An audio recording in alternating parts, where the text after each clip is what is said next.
So, lads, today we're going to be talking about the whole WNBA thing and investigation. And obviously, look, we know the investigation was about a dolphin noise made while Angel Reese was shooting free throws. They've made it very clear.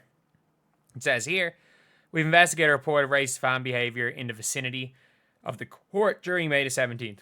So, in the vicinity of the court, not like outside the arena, where there was a video where one person said something crazy about Angel Reese. I'm sorry, calling Angel Reese a bricklayer is fine. I'm sorry. That is like, I'm just listing all the things that were said by white people.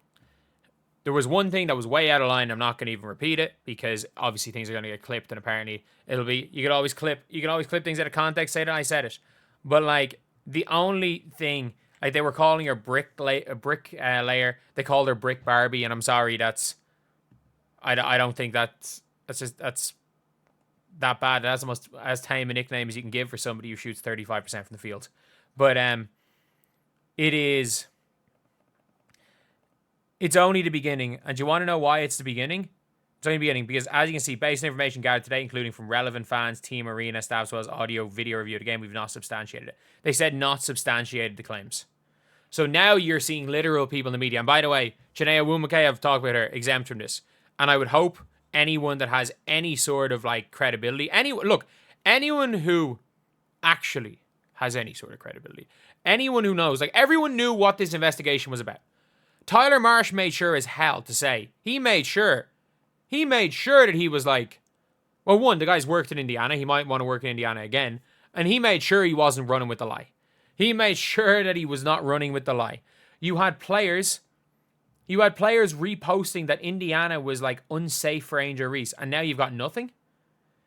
You're seeing people in the media basically as good as say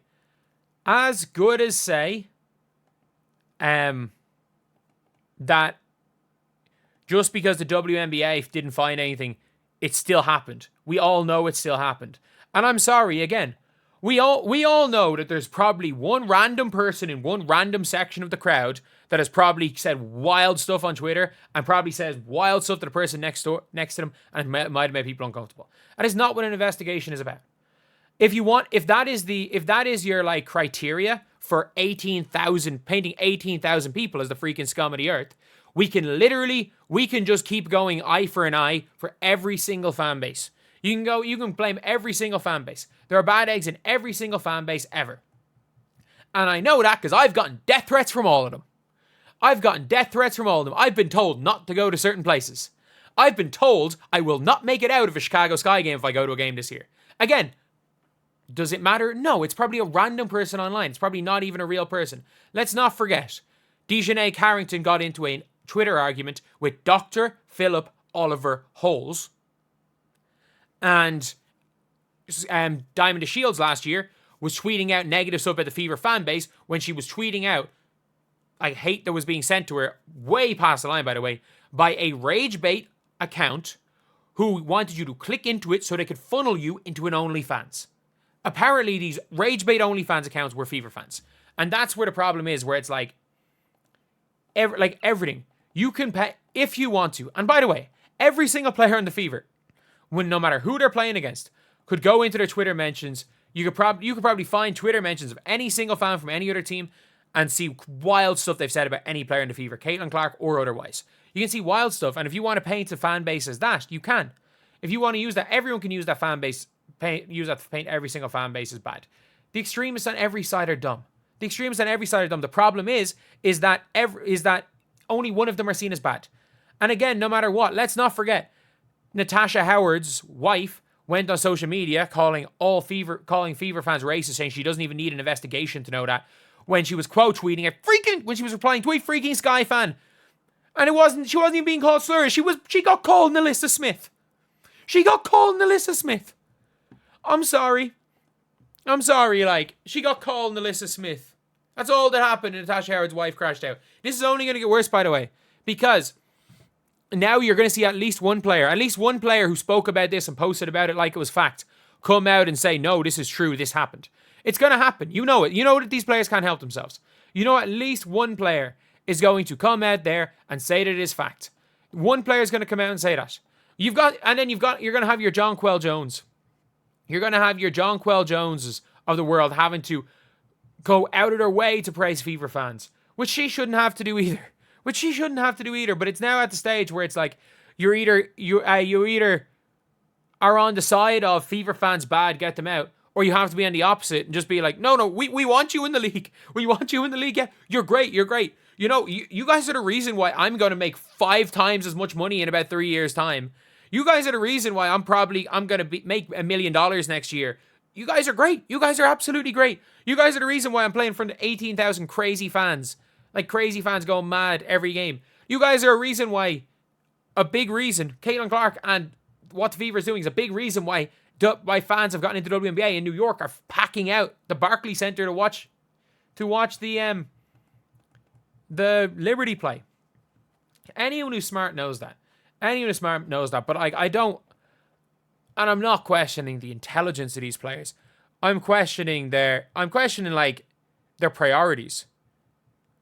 Like there are players that I'm fully convinced would rather lie to paint a certain group of people and certain fans as the villains and I'm not even going to say then hype them up, then just ignore the situation because they know it's BS and go about their jobs, ball out, make 3-4 times the money and just live in peace. You don't have to praise the FIFA fans. You just don't have to lie. And by the way, again, this investigation is not about it, but there probably is a random fan in section 486. Definitely not section 486. 401. There's definitely a random fan in section 401 that has said something completely out of pocket to a person beside them and it got heard. The security was probably asked down. The security went and watched them. They didn't say anything. And unfortunately, the security cannot stare at one person for an entire night. Like, all of these things are true. But at the end of the day, I'm not saying there's no chance. But what I'm saying is the investigation was about a damn dolphin noise. And it's not going to stop. It is not going to stop because you're seeing people in the media. And again, you know the people in the media I'm talking about. Not the people that you know, even if they said something wrong, you can assume they're in good faith. Like, Chinea Nwumike is really good at her job. I was recording that video, I was like, I'm so disappointed in Chinea.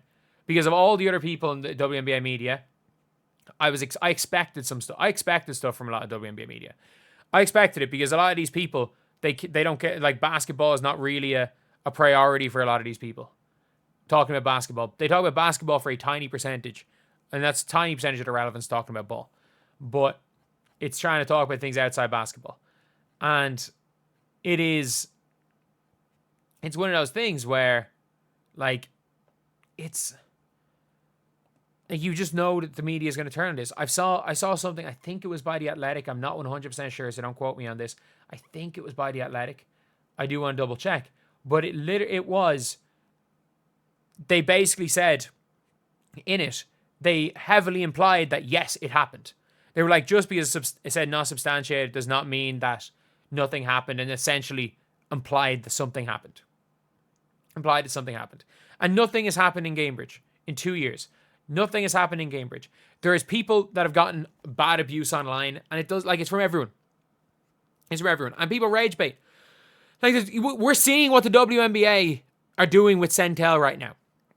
Like, Angel Reese has blocked all of the Lake Show Yo and those type of accounts. And all that is doing is causing a freaking Streisand effect. The WNBA fans and the WNBA losing their damn minds about Centel is causing a Streisand effect.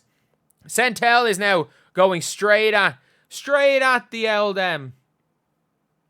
At the freaking WNBA. Everything. The Centel are doing Centel things.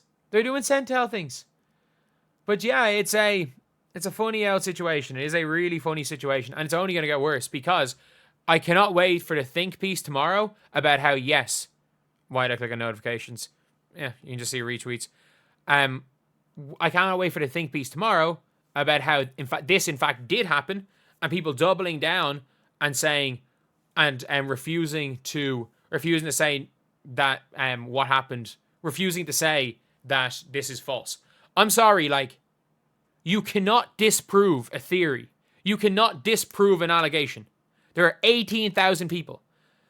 But it is on, especially when you are painting 18,000 people as scum of the earth, because it was in fact not about a random individual fan. And it would be even sadder if they investigated based on one random fan. But yeah, it's just madness. It's just all around madness. So anyway, yeah, that is the video. Let me know what you guys think in the comment section below. And as always, thank you guys for watching. Please like, comment, and subscribe.